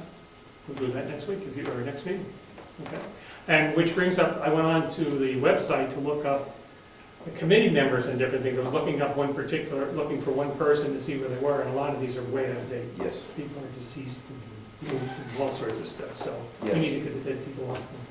I'm exaggerating, but there are people who aren't on there anymore, so we need to make sure that the committee chairman, you might want to write a note to the committee chairman to make sure that we have their members and when they are up for renewal. We dissolved that, but it's still on there. It's still on there, but that was dissolved. Oh, I didn't know you didn't tell me, I'm chairman, you didn't know me. Oh, I'm sorry, it was dissolved. Mr. Zacher, You might have got an email. Thank You might you. have got an email, but about a year ago. Sorry. Yeah, they find out. Better late than never. Other pieces of information before we go on. I was contacted by a citizen that wanted to get involved in some of the specs and all that type of thing. I did tell them that no, we're beyond that point. I was one of our neighbors, Susan Marquis. I told her no, we were beyond that point. But we welcomed her input because she wanted to be involved as a citizen, that when this stuff goes out to bid, say the plumbing or something like that, that she would be advised of what's going to be done. It could come up. She wants to contact somebody she knows and tell them that. So just alerting people to that. It keeps Susan in the back of their mind, but I did make her aware as far as the planning and working out that she was not going to be involved in that process, but she could have a part if we put it out to bid. Okay? Electric company, the lights on the flag. Who was doing that? How'd you do? I've been in touch with the person that's in charge of our area. They have the ability to add a light to the pole. It would be essentially a large floodlight that would be on the utility pole across the street. It would be a flat monthly bill that would be added onto our regular bill. It wouldn't be metered because we run it directly off the lines, but it would be a flat fee. And it's something we could easily arrange and they could have it installed for us. and what would it illuminate? It would illuminate the flagpole and the front of the old townhouse. My concern is how much light is it going to cast. There's a neighboring house over there that I'm not sure how much they'd appreciate light going into the house, into the yard. But it's from what it was described to me, it's a large floodlight.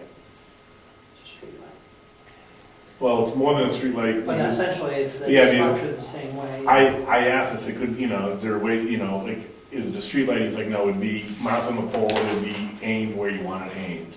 It's like, okay, fair enough. Did it put blinders on it or something to direct it? I didn't ask about blinders. Something. I see light pollution written all over that. The reason for that was we have to keep replacing the one we have out there now. It's always, things are happening to it, and it'd almost be cheaper to pay public service to put a thing on the pole. If you notice, the light on the flag is dead again. What was the flat fee? He didn't have an exact, if we went on it, but he said it's relatively cheap, he said within $10 to $20. I heard $20. It depended on which light. If you went with like a regular street light, I think it was lower. If you went with a larger floodlight, it would get up to close to 20. And no contract. So if we put it up and it really was a bummer, You can't turn it off? No, it's on when it's It would dark. be on basically a daylight sensor. Oh, okay. Without a contract, if it was an issue, we'd be turning it off. But no sense of putting it in if it's going to be a pollution issue. What, if you might ask, what's the problem with what we've been trying to do? Keeps dying. Every 3 months, we're paying $50 to get it fixed. To replace the bulb, or what?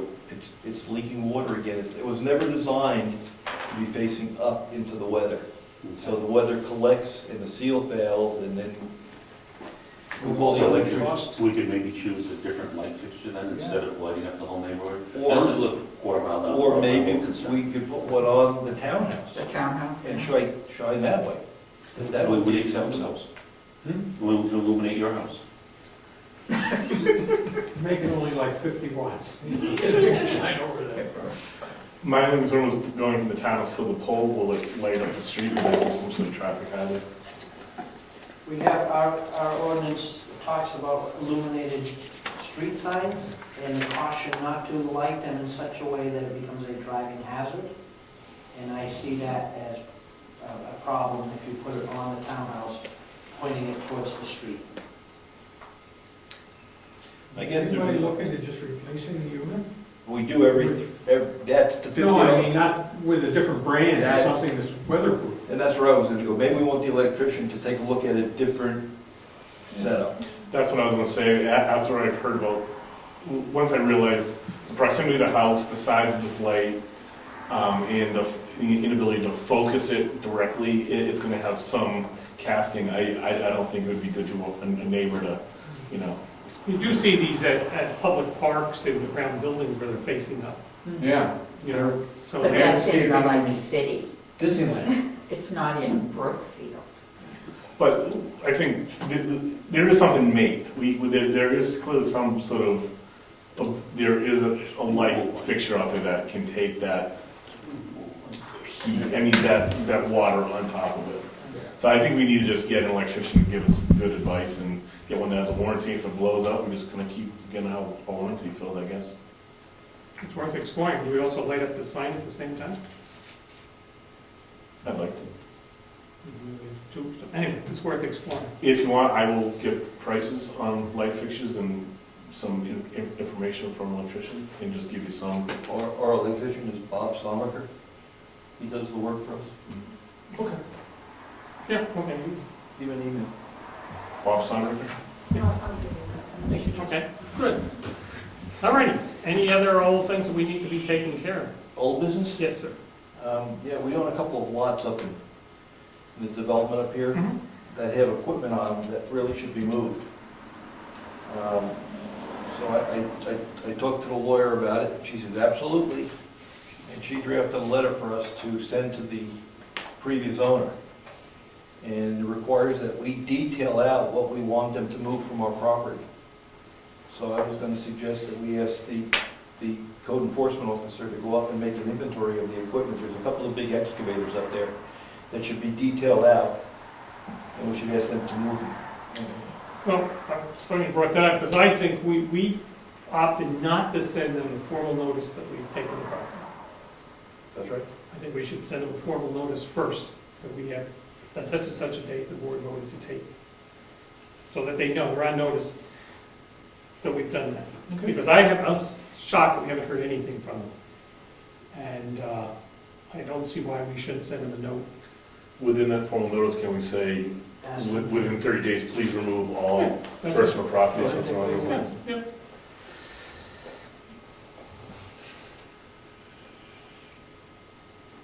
Yeah, just tweak a little bit, that's fine. But we need an inventory. So we'd have to ask, Well, I don't know if we need an inventory, if it's not on the property, it's not on the property. Are you discussing, is this Drew Farms you're talking about? Okay. there's equipment on the lots. But I think our thing has to, the letter has to state, as you were notified on such and such a date, we were going to take action on taking the property or whatever, and it was deeded to us such and such a date. So that they are notified in the letter that we already told you we're going to do it, in essence, we've done it. Yeah, I think this should be the follow-up letter after the 30 days expires within the initial notice letter saying please remove all equipment and personal property. Then this would be post 30-day letter. Okay. Yeah, as long as we have a game plan. Yeah, sounds good. And I do anticipate we're gonna end up, they're gonna bill us for the road maintenance, this is a private road, so we have to understand that.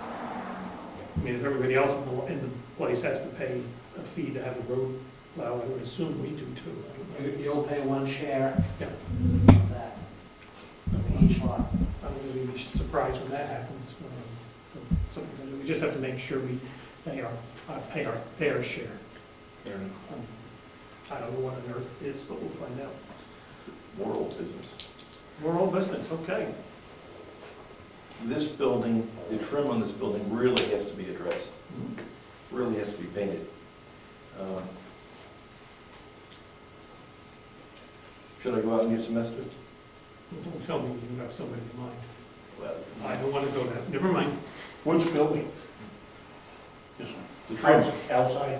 yes, Well, the inside does too. It's yes, a way. but that's, And we have to make an adjustment, that one little piece of siding that keeps moving. And the front door. Yes, makes sense. That piece of siding in the front, I think we have a piece upstairs. I'll come in a warm day and fix that. I tried to slide it over, but I. That keeps moving. We have a piece upstairs. Okay. I'm sure of it. I'll just replace that. Okay. Help. Do you need to make a motion for bids or just? I didn't say bids, I said get an estimate. Estimates, I'm sorry. Because I don't think there's gonna be a lot of money. I wouldn't think it would be. All right, I don't know, when we get a motion for getting estimates. Yeah, I'll get the estimates, and then if we want to proceed, we make a motion. Sounds good. All right. You're going to get from more than one person. If you'd like, I'll try. Just wanna I mean, make if sure it we're- was my house, I got a painter that I think does good work, I'd go right there. That's one bid. Grab it. Oh, good, make no comments. No other things, no one can make a comment. Any other old business?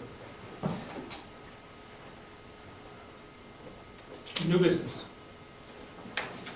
Which we took care of. Any other new business?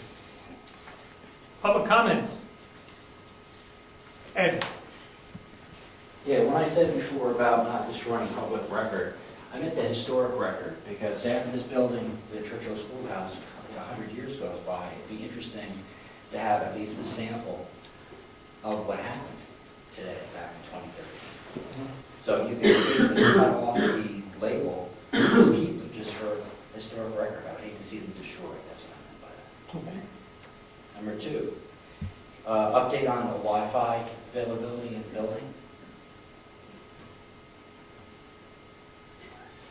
So my recommendation was that the selectmen need to come up with like a list of who should have access so that the world doesn't have access and everybody in the world have access to the password for the Wi-Fi.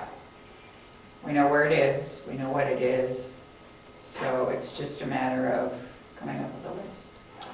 And with the committee chairman, I mean, would you, it's one of these things that's very easy to get kind of slippery slope and everybody has a key to it, or everybody can get into it. So would each chairman designate somebody, or would it be your best interest not to if you're not going to do it? Do you have any reason that you would need to access? Who are you talking to? That's a public one anyway, right? Well, I would think a public access point here would be very easy. You just go off the main branch, put a router separate from this, and it's not able to access anything in the building. It just gives a little public access area for people to use. That's just my idea, and you could do it the other way, and you have each password. But, if all planning board members have a laptop going forward, they can all have access. And when board changes over, you just change the numbers. And that access would be at any time, they can come in and access it. I mean, our thoughts are they'd be at a meeting and they want to access stuff. Yes, like the RSAs. Mhm. So I believe we voted not to That is correct. get the RSA. We have that computer that is accessible, if we had to run in there, but it is a computer. That's why I wrote this. So the idea of adding a secondary router that would not give access to anything here, but it would give generalized internet access within this building could be done. Correct. We don't even know if we need a second router. Okay. So I've listed the question. I'll ask. Okay, so we'll follow up that next meeting, see if that's possible. If that is, then we can make a motion to see if we can do that. Or whatever the easiest way of making a public access point. I'm in favor of an access point. And Ed asked something else that Mary Lou addressed. You wanted us to list the people that should have access via some route? All I'm saying is there should be some type of access for the officials in the town to be able to access the internet from their laptop. However that happens. It could be a separate router for public. Yep. Or it could be just, Yep. I would rather have it just for the officials, because if you put a public access point, then you're going to get people sitting out here in the parking lot using the internet. That may not be a good thing. Because people will look for it and they'll find it. In Wakefield, they have theirs in front of the library, and people sit in their cars for hours on end using it. Which I guess is okay, but it's up to you. Well, the library advertises that it's available and encourages it. We may not want to do that. No. Well, we'll put a password on it. But do we have to take any action to make a list that we're going to identify the people that are going to get the passwords? Chairman of the committees? Is it as simple as that? I don't think so. Policy. Yeah, I think you need a policy. Okay, We'll work on that. we can work on that. No, I'll work on that. Okay. We can do this, and then we can borrow some from other places that have a policy. Yeah, so you'll check with Nancy on the I'll check with technical end of Lance. things, and Yep. we'll do it on the policy issue. Okay, I'll check a couple of towns to see what they have, and we'll go from there. Thank you for keeping us on track. Broadband maps. Do we have broadband maps? Maps that will show us where the broadband is, where it needs to be.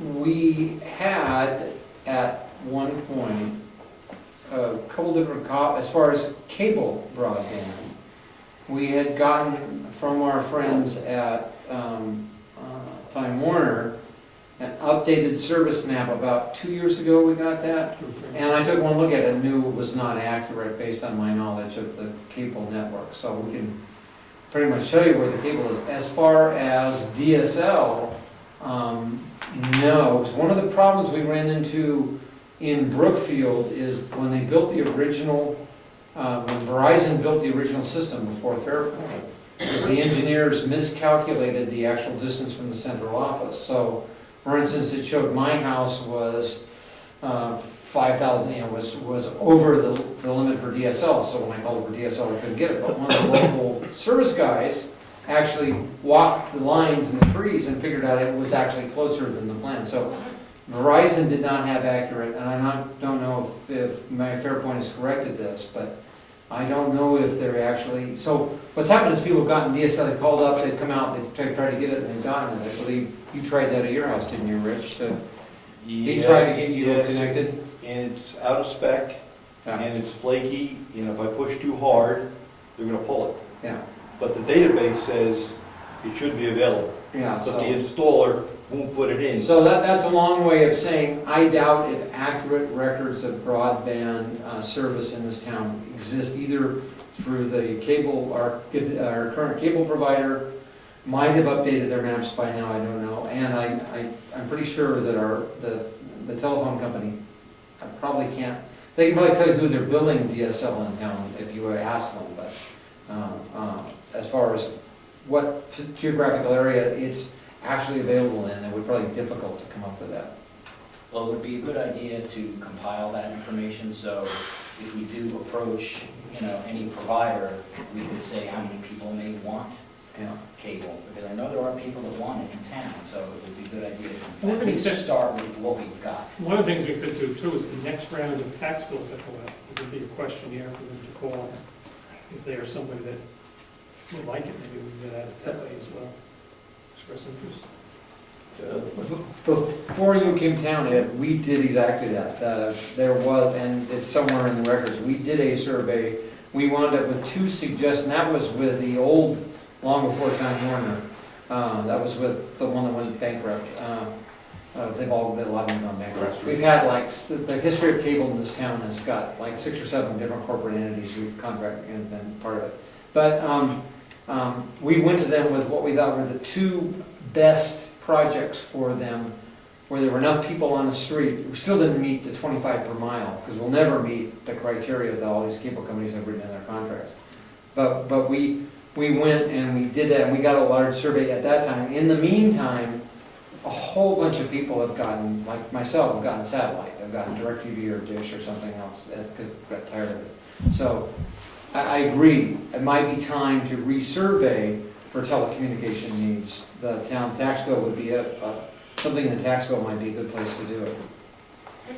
I just had DSL hooked up at my place. I'm on the ridge, 553 Wentworth, about a half mile before Wolfeboro. They just hooked it up 3 weeks ago, works beautifully. What's your phone number? Are Are you out of Wakefield or you out of Wolfeboro? I don't know which, well, I've got the Wolfeboro Exchange. Yes, that's why. You're getting service. But they didn't have anything there before. I've been asking since I moved in 4 years ago. They haven't had anything. They just have it available as of, I think it was like 2 months ago that they had it available. I finally called them and said We had I've got it hooked up now. We had individuals in town who live on Stoneham Road who petitioned the cable provider in Wolfeboro to come across the line, and they wouldn't come across the town line, even though the cable committee said, please do, because we want as many household service as possible in town. We didn't want to put any impediments, but they don't touch each other's territory, at least the cable world. Well, that's Fairpoint. Yeah, but Fairpoint is the DSL world. Yep. And Fairpoint did, when they came into the state, made representations to the state about putting fiber in the whole state. That has not yet come to pass. I can say that it's faster than the satellite that I Oh, previously yeah, had, yeah. and I'm Oh, saving yeah. almost $50 a month. Yeah. Now, we have been open to, we have no objection from the MetroCast, whatever's in Yeah. Wolfboro to come, because at one point they said they would. We had somebody who said Yeah, they we would. thought we were close. And we contacted them, all of a sudden they backed down. So theoretically, they can come in town. There's no contractual thing that prevents them from coming into town, theoretically. Yeah. In reality, they sort of seem to have similar, certain territories, but in theory, they can, and they told us, our folks have told us, you're welcome to have somebody else come in, if you can get them to come in. So, Do we have a contract with Time Warner? no, No. we do not. We purposely decided not to have a contract, because every time they made a decision, it was absolutely worthless to us to have a contract, because they never did what they promised to do. They would promise to do something, 3 years later it wasn't done, then they would do it. It was absolutely worthless to us to do it, and it was a decision by the committee at that time. We have a contract, a 20-year-old contract that was signed with the original cable company, which was called Two Trees or Twin Trees or something like that. Frontier was one of them. Yeah, the Sierra was the other. Grassroots. And Grassroots was the one. And it expired, Time Warner asked, we asked for a 6-month extension, this is like 4 or 5 years ago. And then all of a sudden, Time Warner didn't talk to us anymore. So it is our position that that contract is now expired and gone. And when we attempted to recontract the Time Warner, we got the runaround over a 2-year period of time. And you finally made the decision not to pursue it anymore. Do you think if we went with another organization, they service some of these places? Time Warner services. I won't use the word, but it's bad. Again, it's terrible. I know the video camera is rolling here, but the cable committee has attempted that, especially as I've said, we attempted to attract the provider for Wolfeboro to come across the line. There is nothing contractually to prevent them from doing that. There was no interest on their, in fact, they got cold feet. There was no interest on their part doing that. They tend to watch each other's territory. I don't know, I can't say, but And are we big enough fish that somebody would want to come into? We made a lot of effort to attempt to get other providers to offer us service in town, and we got no takers. Are you interested in working on a cable committee and starting it up again? What I'm interested in doing is compiling the information to find out what it looks like now. And then perhaps after we have that information, and then we have lists of people that also would like to get service. Because the Time Warner is not the same Time Warner that maybe you've had before, because I have no problem with them at all.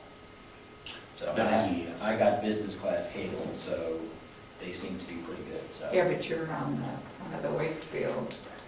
line as well, they didn't have to go Yeah. far on it. Ed is on the line that the cable committee was successful in getting the line run up Lyford Road and down Stoneham and around the corner towards Spike Brook. That was we did have success. It took three or four years for them to actually build it, and all of a sudden the truck showed up one day and they built it. They didn't tell us they were gonna do it, but it was great. So that was an example of where, and that was 2 years worth of work and petitioning to get the line that you have now and the Lyford Road extension done. So. And governmentoversight.com thanks you for that. Okay, Because good. I would not be alive if that cable line wasn't there. But at the time, we tried to get other access, like down towards the lake and along 109, and we didn't go very far with that. So would you be interested in heading that up? You know, I'd like to get the first step done, which is to figure out what it actually looks like now, as a system. So I guess I'm thinking we should reform a cable committee and let's get to be the chair. You're the one who wanted the other one disbanded. That's right, there was no. I just said I was gonna compile the information. Well, you can get some people to work with you, I'll work with you, but. What a cable committee, but they don't want to fucking, everything is interesting. God. Include Mr. Fraiser. If they want, let Ed recruit some members. I would suggest you recruit Frank. Yeah, well, He's I'd a be happy history to thing. supply, I have probably in my position, and so does Bill, historical documents on the saga of cable in this town. I have some of the original contracts. So why don't you, if you don't mind, sort of come up with a potential list of people, we can take care of that next week, or next meeting, and we're going to do a couple other things, I suppose. Can I suggest we not do a cable committee, but do a broadband committee? Yes. That's high tech, sure. Yeah. Change your name, that's the way we get around it, a new name, that's it. My final question was, I'll give a little background first. The SRPC, which stands for the Stratford Regional Planning Commission, about a few months ago decided to vote to dock non-member dues paying towns points off of transportation projects. All right. And I had asked you if you could check with the lawyer to see if that was legal or not. Was there any answer to that? Yes, I did check, and they can legally do that. Even though something's legal, doesn't mean it's right and ethical. Because if you look at our budget, that's a lot of money to pay at SRPC for a policy committee that we usually never use, but we have to be a member to. So I have to send off letters to the Federal Highway Administration and the federal government who funds the SRPC 90% to find out if it is appropriate for them to do that. Because I don't think it's fair to make have one town treated differently than another town. That goes against their social justice non-tops that they have, so. I'll let everybody knows the details of what you just described. When they rank order projects? Right, there's transportation projects in this area, in this region that the Stratford Regional has. And what they do is they rank the transportation projects, like if we wanted to replace this intersection out here with a different configuration. Because we don't pay dues, they would dock us points from that priority list because we don't pay dues. Which goes to DOT Correct. for their activities. They do also give you additional votes if you do pay dues. I want to mention that. You But that's actually buy voting. more votes. That's voting. I'm talking about a priority list. Like instead of that getting 10 points and put on the list, it'll only get 5 points. So they're going to dock you points off of that. I don't see how that's legal or ethical. Would that affect public transportation such as the coast bus service too? Coast Bus Service, along with the Blue Loon, they function under it's called CMAQ funding. It stands for Congestion Mitigation Air Quality Funding. That's funding the feds give organizations like Coast Bus and Blue Loon in order to carry on. Is that a bureaucracy or is that an elected? It's a school board. I know that. I know the answer, but I know. CMAQ is federal government grant funding. So if you show that a bus route is going to save you air quality, then they will give you money for it. It was funded, the CMAX, Department of Transportation, if I remember right. That's the federal government. Well, it's specifically the The federal, Federal Highway yeah, Administration. Federal Highway Administration.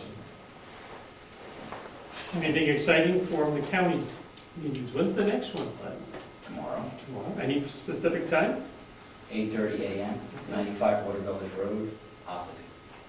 That's the county, That's the county meeting. where the Commissioners. registry of deeds building? Correct. Complex. So if you're looking for some entertainment or whatever, you're welcome to go and Or encourage you you. can watch it on government website. Is the delegation going to be in attendance? We are, no, I mean, we can go individually, but it's not a called meeting for the delegation. How often is the delegation present? As a formal, I mean, we meet formally during the budget season. I don't know, we met 6 times for the sake of argument, maybe it wasn't even that much. And we're on the call as for, we were called to meet as a delegation as far as going to the meeting. I haven't gone to it. Ed's making me feel guilty, and rightfully so, I might add, to go independently. But as far as a group attending, we have not.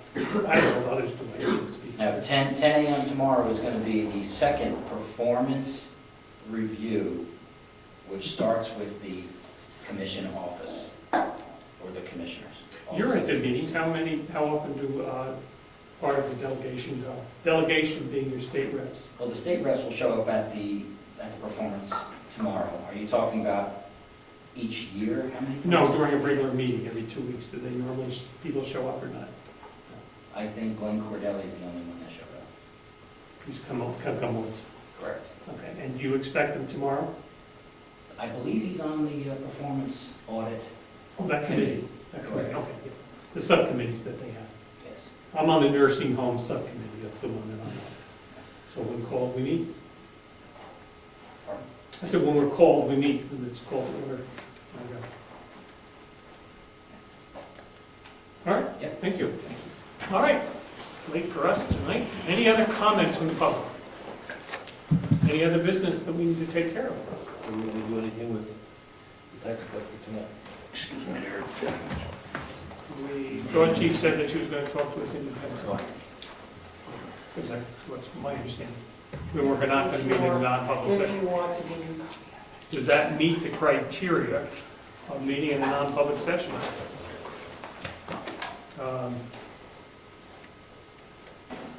Would if discussed in public, would this likely affect adversely the reputation of any person other than the member of the public body itself, unless such person requests an open meeting? This exemption shall not extend to any application for assistance or tax abatement or waive of a fee, fine, or other waiver, if based on inability to pay or poverty of the applicant.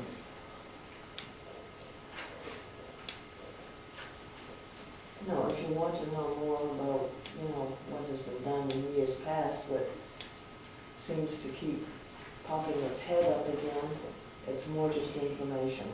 Engagement into this individual. That would It's be the not going to safer. be anything that's, Right, for the sheriff. it's just more of a CYA thing, really. All right. So if you would provide that, It's speak so to us. hard Martin. because you keep every, new selectmen, I'm still here, my file is still getting bigger. Okay, so if you speak to us, It never ends.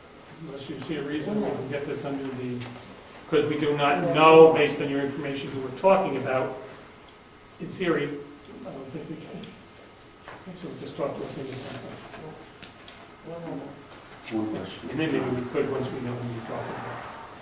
Yes, sir. Years ago, the town appointed a, shall we say, keeper of the flag out front. The light made me think of that. And a keeper of the town bell, whose responsibilities for the flag was to be sure it was lowered to half-mast at necessary times and full mast as appropriate. And the keeper of the bell was responsible for the official operation of the bell when necessary. The last keeper of the flag that I know of was Doug Vanderpool. And the last keeper of the bell goes so way back to somebody who referred to themselves as the official town dingleman. Yes. That was Jimmy Holbrook. Yes. So just something to consider. In all my years on, I've never heard that we had an official person. I know somebody would like to ring the bell, or like to ring the bell, And but I I... meant to ring it Saturday night, and I'm ringing the day. Probably back during my tenure, right around my tenure selecting, those two positions were appointed. Okay, so we They just kind of fell by the wayside, and I just bring that up as a put that under potential. consideration. Are you volunteering or think of people that might be interested? They can contact us. Yeah, no, I have no What do you idea. think Just about that? At times I wonder how the flag gets up and down, if it does when it's supposed to. Rich, I think, gets emails. I get emails from the state that says today we take it down. We have a collection. And a couple times I've done it, but it's, I guess you're not in town or something, and I'll run over and put And it. it's an important, it's not necessary to be done, so take care of it. So we have a new, You're thinking of the possibility for the bell? you get the title, huh? Yeah, okay. Any other business? Hearing none, meeting adjourned. Thank you, everybody, for coming and putting up with us all. Oh, Gary left you. Oh, no, you didn't. Reading used to tell me her official title was Dingling. So, Yes. I'm not the bell ringer. Take this one. I got one. Read it. I got one. All the stuff we argue about.